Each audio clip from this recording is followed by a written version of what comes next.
উপস্থিত আছেন আমাদের প্রিয় মানুষ ইঞ্জিনিয়ার আনোয়ার হোসেন ভাই, মোর্শেদ আলম, মনির ইসলাম বাবু, মহিউদ্দিন ভাই, আবুল বাসার এবং অত্যন্ত সকল মানুষগুলো গুরুত্বপূর্ণ এবং সামাজিক আন্দোলনের মানুষ, আমাদের সেলিম ভাই সহ সকলে যারা কষ্ট করে এসেছেন আজকে প্রচন্ড শীতের দিনে সকলের প্রতি কৃতজ্ঞতা জানাই। আমি কৃতজ্ঞতা জানাই মহান আল্লাহর প্রতি। আপনারা এখানে, আমরা বিদ্যালয়ে যেতাম তখন পাশ করার পরে কখনো ভর্তি হতে হতো না। এখন প্রতিটি ক্লাসে পরীক্ষা দিয়ে উত্তীর্ণ হওয়ার পরও কিন্তু 10-20 হাজার 15,000 টাকা দিয়ে ভর্তি হতে হবে। এটি কেন? এটি কোন অপরাধ? এটি জঘন্য অপরাধ নয়, এটি লুটপাট নয়। মাননীয় উপদেষ্টারা, আপনারা 5 আগস্টে পরিবর্তনের পরে আমি আমার সরকার এখনো বলতে পারছি না, এখনো লুটপাটকারীরা লুটপাট চালিয়ে যাচ্ছে। তাহলে আমি কি করে আমার সরকার বলবো? সেটি মানুষকে ধারণা দিন, পরিবর্তনে অংশ নিন। মানুষ এখন লেখাপড়া করতে পারে না। প্রত্যেকটি মায়ের, প্রত্যেকটি বাবার, প্রত্যেকটি অভিভাবকের এখন চিন্তা হলো তার সন্তান কি করে ভর্তি হবে, তার সন্তান কিভাবে। এবং প্রত্যেকটা মানুষের আয়ের সাথে বিদ্যা এখন অনেক পার্থক্য হয়ে গেছে। সংগ্রামী বন্ধুগণ, সমাজ এবং অভিভাবক বৃন্দ, আপনারা জানেন এই দেশটি লুণ্ঠন করার জন্য মানুষ 30 লক্ষ মানুষ শহীদ হয় নাই, হাজার হাজার ছাত্র জনতা রক্ত দেয় নাই। কিন্তু পরিবর্তন কি হয়েছে? আমরা এখনো দুঃশাসন দেখছি, আকাশে কালো মেঘের ছায়া দেখছি, ঈশান করে অশিরি সংকট দেখছি। এগুলো কেন? এগুলোর জন্য কিন্তু আমাদের এই জীবন দেয় নেই। মানুষ জীবন দিয়েছে সুন্দর শাসন ব্যবস্থা, নিরাপদ রাষ্ট্র, নিরাপদ শিক্ষা। আমার সন্তান বিদ্যালয়ে যাবে, হয়রানি হবে না। আমার কাছে টাকা না থাকলে আমার রাষ্ট্র আমার সন্তানকে শিক্ষা দিবে। কিন্তু আমাদের এখন দেশে প্রাইভেট বিশ্ববিদ্যালয়গুলো যে নির্ভরশীলতা করেছে, সেখানে কয়জন মানুষের সন্তান প্রাইভেট বিশ্ববিদ্যালয় কলেজগুলোতে পড়তে পারবে? এটি আমার কাছে বোধগম্য নয়। রাষ্ট্র কেন নিচ্ছক? এই আওয়াজগুলো রাষ্ট্র শাসকদের কানে কেন পৌঁছায় না? এটি কি অপরাধ নয়?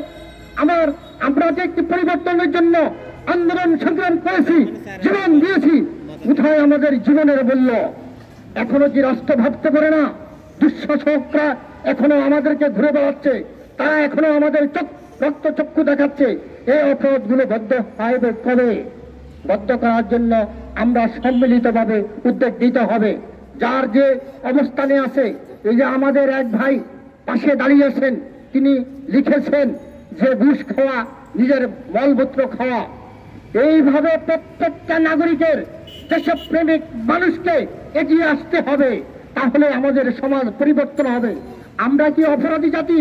30 লক্ষ মানুষ জীবন দিয়েছে, 2 লক্ষ মা-বাবা ইজ্জত দিয়েছে, হাজার হাজার ছাত্র নেতা এবং জীবন দিয়েছে। ছাত্র জনতার বিপ্লবের পরে মানুষ মনে করেছিল আমার আপন সরকার আসবে, পরিবর্তন হবে, আমার দেশ থেকে অপরাধ বিনাশ হবে, বনবাসে যাবে। কিন্তু কোনো কিছুই হয়নি, হচ্ছে না কেন? মাননীয় উপদেষ্টাদের কাছে আমরা জানতে চাই, এই পরিবর্তনের জন্য মানুষ জীবন দিয়েছে, রক্ত দিয়েছে, এই রক্তের মূল্য কোথায়? জীবনের মূল্য কোথায়? আপনারা কেন এগুলো ধারণ করেন না? মানুষ কেন বলতে পারে না যে এটি আমার সরকার, এটি আমার দল, এটি আমার মানুষ বসে আছে সিংহাসনে? কিন্তু এগুলো আমাদের কাছে আজ বড় বোধগম্যের বিষয়। এখনো আকাশে কালো মেঘের ছায়া উঠছে। কোথায় আমরা যাব? কার কাছে যাব? দেশটা, মানুষ, প্রত্যেকটা মানুষ এখানে অপরাধী নয়। আমরা যখন দেখি 70,000 কোটি টাকা লোন দিয়ে দেশ থেকে পালিয়ে যায়, আমরা যখন দেখি হাজার হাজার কোটি টাকা লুণ্ঠন করে তারা নিরাপদে থাকে, আমরা যখন দেখি আমার কৃষক 5,000 টাকার জন্য তাকে জেলে যেতে হয়, এটি কি অপরাধ নয়? আমি কি এই পরিবর্তন কি মহান মুক্তিযুদ্ধ কি এটির জন্য হয়েছে? গরিব মানুষরা নিপীড়িত হবে, গরিব মানুষরা আইনের সেবা পাবে না, তারা লেখাপড়া করতে পারবে না, তারা বিদ্যা অর্জন করতে পারে না। কেন? এটি প্রত্যেকটা নাগরিকের দায়িত্ব। আপনারা যারা আছেন দেশপ্রেমিক সাংবাদিক ভাইরা, যার যার অবস্থান থেকে এগুলোর বিরুদ্ধে লড়াই করুন, লড়াই চালিয়ে যান। দেখবেন ইনশাল্লাহ এই দেশে পরিবর্তনের ছোঁয়া আসবে। পরিবর্তন না হয়ে পারে না। এই দেশের মানুষ সকল সময় ভালো কিছু প্রত্যাশা করে এবং ভালো কিছুর জন্য মানুষ সকল সময় চিন্তা করে। কিছু দুঃশাসক আছে, অল্প সংখ্যক সমাজে দুষ্কৃতিকারী আছে, তাদের চিন্তাকে আমরা নস্যাৎ করে দিতে পারবো যখন দেশপ্রেমিক ভালো মানুষগুলো ঐক্যবদ্ধ হবে। কিন্তু কোন জালেম দীর্ঘদিন ক্ষমতায় থাকতে পারে না। আমরা জালেমদের চিত্র দেখেছি, জালেমরা কিভাবে পালিয়ে যায় সেটাও দেখেছি। আমরা 90-এর গণঅভ্যুত্থান দেখেছি, 5 আগস্টের গণঅভ্যুত্থান দেখেছি। ছাত্র জনতা যে রক্ত দিয়েছে, এই রক্তের মূল্য আমরা যদি দিতে না পারি, আবারও কিন্তু দুঃশাসন চলে আসবে, আবারও কিন্তু অনৈতিক শাসন চলে আসবে, আবারও অপরাধীরা উল্লাস করবে। আমরা এগুলো বন্ধ করতে হবে। সংগ্রামী বন্ধুগণ, আমরা চাই গরিব মানুষরা লেখাপড়া থেকে যেন বঞ্চিত না হয়।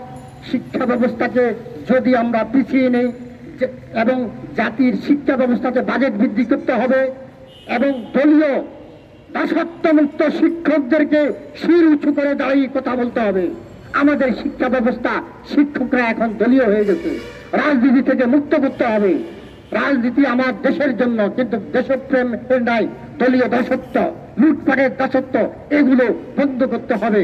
সংগ্রামী বন্ধুগণ, আমরা আর আপনাদের সকলকে কষ্ট দেব না এবং আজকে প্রচন্ড শীতের মধ্যে যারা আমাদের আওয়াজে এসে আমাদের এই দাবির সাথে সমর্থন জুগিয়েছেন, আমাদের ইঞ্জিনিয়ার আনোয়ার ভাই সহ আমাদের একজন সাংবাদিক বন্ধুরাও আছেন, আমাদের মোর্শেদ আলম, আমাদের সালাউদ্দিন, আমাদের আবুল বাশার, আমাদের মনির ইসলাম বাউল ভাই, মহিউদ্দিন ভাই চমৎকার বক্তব্য রাখেন।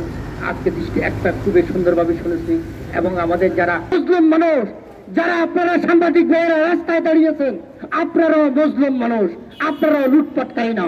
লুটপাটকারী সাংবাদিক নামে কয়েকজন থাকতে পারে, যাদের অ্যাকাউন্টে পাওয়া যায় শত শত কোটি টাকা, সেগুলোকে আমরা চিনি। সেই লুটজনকারীরা এখন পালিয়ে বেড়াচ্ছে। আপনারা দেশপ্রেমিক মানুষ, আপনারা পালাবেন না।